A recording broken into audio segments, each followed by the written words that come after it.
मित्रों नमस्कार, मैं हूं पंडित कैलाश चंद्र जोशी और आप देख रहे हैं मेरा यूट्यूब चैनल संस्कृत शेष।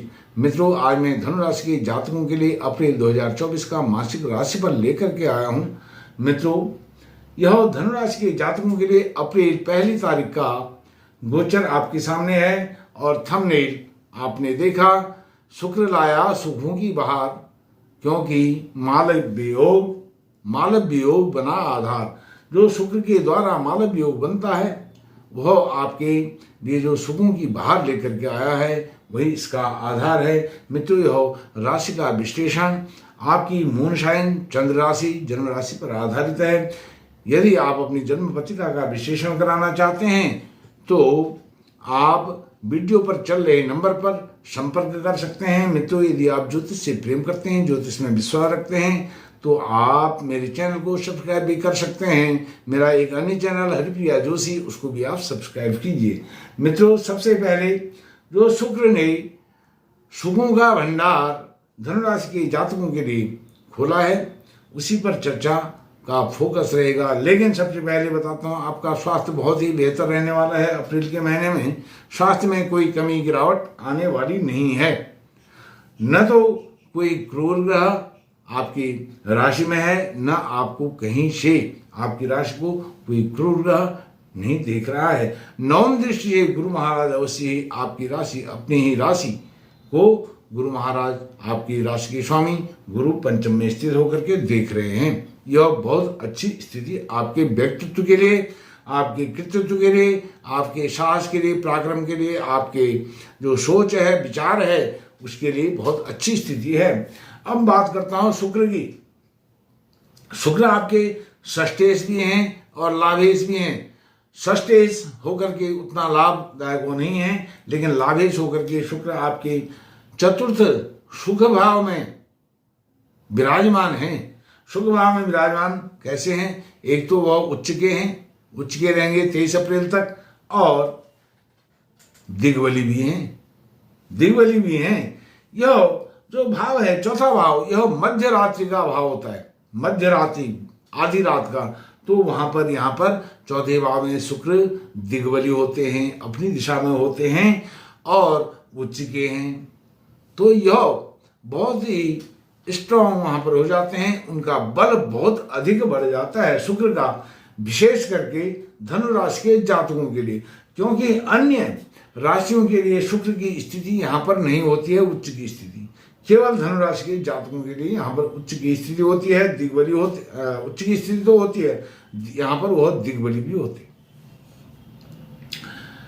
और जो आपके यहाँ पर होकर के शुक्र दिग्बली हैं, उच्च के हैं, तो सुख में, आपके सुख में, भौतिक जीवन में जितने भी सुख संसाधन हैं, प्रसादन हैं, उनको देने वाले हैं। माता जी का सुख, वात्सल्य, प्रेम आपको मिलने वाला है। आप माता जी की सेवा करने वाले हैं। यदि वृद्धावस्था में हैं, बहुत ही हद तक जा करके आप उनका ट्रीटमेंट, इलाज, दवाइयाँ, सेवा, शुश्रूषा, यह सब करने का अवसर आपको मिलने वाला है। यदि आप प्राथमिक शिक्षा लेने वाले विद्यार्थी हैं तो विद्यार्थियों के लिए यह नए स्कूल, नए विद्यालय का ऑफर आपको मिलने वाला है। अच्छी जगह आपका एडमिशन होने वाला है। शुक्र ऐसी स्थिति निर्माण यहाँ पर कर रहे हैं, ऐसी गतिविधि में वह यहाँ पर हैं। आपको किसी भी प्रकार का जो सुख से व्यक्ति को संतुष्टि होती है, उस प्रकार का सुख यहाँ पर आपको शुक्र देने के लिए बाध्य हैं। मित्रों, घोड़ा, गाड़ी, भूमि, भवन, वाहन, भौतिक जगत की आज की जीवन की जो आवश्यकता है उनको पूर्ण करने के लिए शुक्र यहाँ पर बाध्य हैं। सूर्य भी यहाँ पर आपके नवमेश होकर के चतुर्थ भाव में विराजमान हैं, तो सूर्य भी इसमें 4 चांद लगा रहे हैं। सूर्य नारायण भगवान जैसे ही 13 अप्रैल को आपके पंचम विद्या उच्च शिक्षा के भाव में जाएंगे, उच्च शिक्षा को भी बहुत अच्छा करने वाले हैं। यहाँ पर वह उच्च के हो जाते हैं। उच्च शिक्षा में उच्च के सूर्य नारायण भगवान नवमेश होकर के पंचम में विराजमान हो जाएंगे। और जो पंचमेश हैं मंगल, वह आपके पराक्रम के भाव में विराजमान है। पराक्रम बहुत ही उत्तम कोटि का होने वाला है। उसमें पराक्रम में आपको एनर्जी मिलने वाली है। पराक्रम से, पुरुषार्थ से, करेज से, अपने पुरुषार्थ से जो कमाएंगे वह आपके जीवन भर काम आने वाला है मंगल की ऐसी स्थिति यहाँ पर होकर के। और मंगल यहाँ पर जो है सडन ऑफ बेनिफिट देने वाले हैं, विपरीत राज योग आपको यहाँ पर दे रहे हैं, क्योंकि वह द्वादशेष होकर के तृतीय भाव में विराजमान है, शत्रु राशि में विराजमान है। यहाँ पर विराजमान होकर के वह बहुत उत्तम लाभ आपको साहसिक प्रवृत्ति का प्रोग्रेसिव, अग्रेशन नहीं होगा, प्रोग्रेसिव आपको बनाने वाले हैं। एक पॉजिटिव सोच, एक पॉजिटिव सकारात्मक विचार आपके अंदर उत्पन्न करेंगे मंगल, क्योंकि वह आपके उच्च शिक्षा के स्वामी भी हैं और यह संतान के स्वामी भी हैं।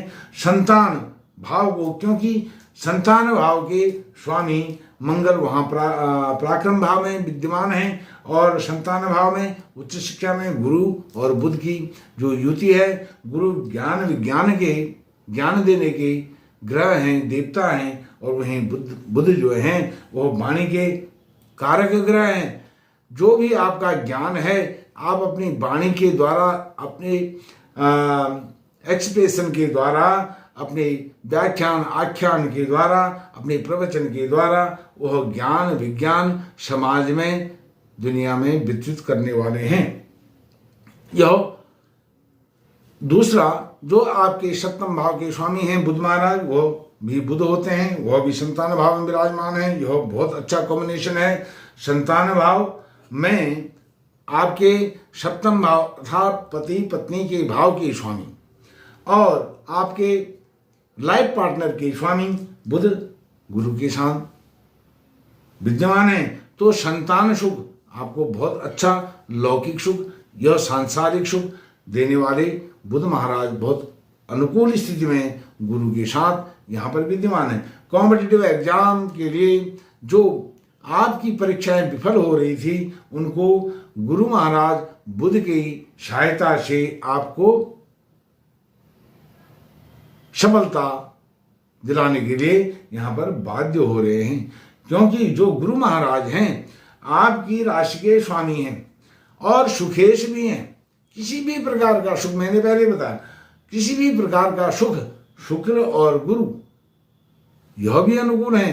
केवल शुक्र ही शुक्र अनुकूल नहीं है, एक संक्षिप्त में मैंने थंबनेल में लिखा है, लेकिन गुरु और शुक्र दोनों ही ग्रह आपके लिए बहुत ही अनुकूल हैं। शुक्र जहाँ सुख भाव में है, गुरु वहाँ आपकी उच्च शिक्षा के भाव में है। कॉम्पिटिटिव एग्जाम आपका सफल करेंगे और आपका जो कार्य क्षेत्र है उसको उन्नत करने वाले हैं, बल प्रदान करने वाले हैं, क्योंकि जो बुध हैं वह आपके सप्तम भाव के स्वामी होने के साथ साथ आपके कार्य क्षेत्र दशम भाव के कर्मेश भी होकर के यहाँ विराजमान है।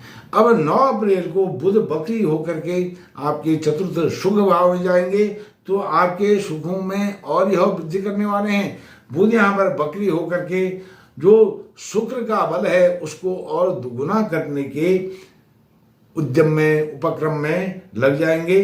बुध शुक्र की जो बल है, ताकत है, उसको और अधिक बढ़ा करके आपके कार्य क्षेत्र को, अर्थात उन्हीं का वह क्षेत्र है, भाव है बुध का कन्या राशि, नीच दृष्टि से जरूर देखेंगे, लेकिन आपके कार्य को बहुत ही बल प्रदान करेंगे। आपका कार्य बहुत बलवान इससे होने वाला है। मित्रों, एक बात आपको और बताता हूं, जो आपके दशम भाव में केतु विराजमान हैं, वह केतु भी शुक्र की दृष्टि से बहुत अच्छा परिणाम आपको देने वाले हैं। केतु आपको बहुत ऊंचाई देने वाले हैं, आपके कार्य क्षेत्र में पद प्रतिष्ठा देने वाले हैं, प्रमोशन दिलाने वाले हैं। आपके कार्य क्षेत्र में बदलाव भी हो सकता है। धनु राशि के जातक, जहां आप जॉब कर रहे हैं, जिस डिपार्टमेंट में, जिस ऑफिस में, वहां से आपका बदलाव कहीं दूसरी नई जगह, नई नौकरी, नया डिपार्टमेंट आपको मिल जाएगा। अच्छे पैकेज पर आप जाने वाले हैं, अच्छे पैकेज का ऑफर आपको मिलने वाला है, वहां से आपको ऑफर लेटर भी मिलने वाला है।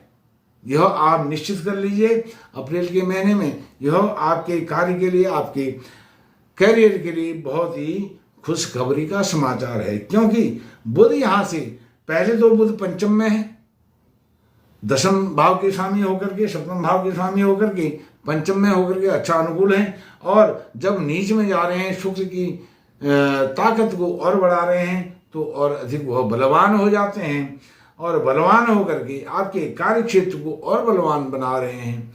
और शुक्र जो हैं मैंने आपको बताया आपके लाभेश भी हैं, लाभेश होकर के वह चतुर्थ भाव में विराजमान है। यह भी बहुत ही उत्तम स्थिति है। धनु राशि के जातकों के लिए बहुत समय के बाद ऐसा ग्रह गोचर आया है। एक बात आपको और बताता हूं, यदि आपके जन्म समय का गोचर बहुत ही अच्छा है तो यह आज का गोचर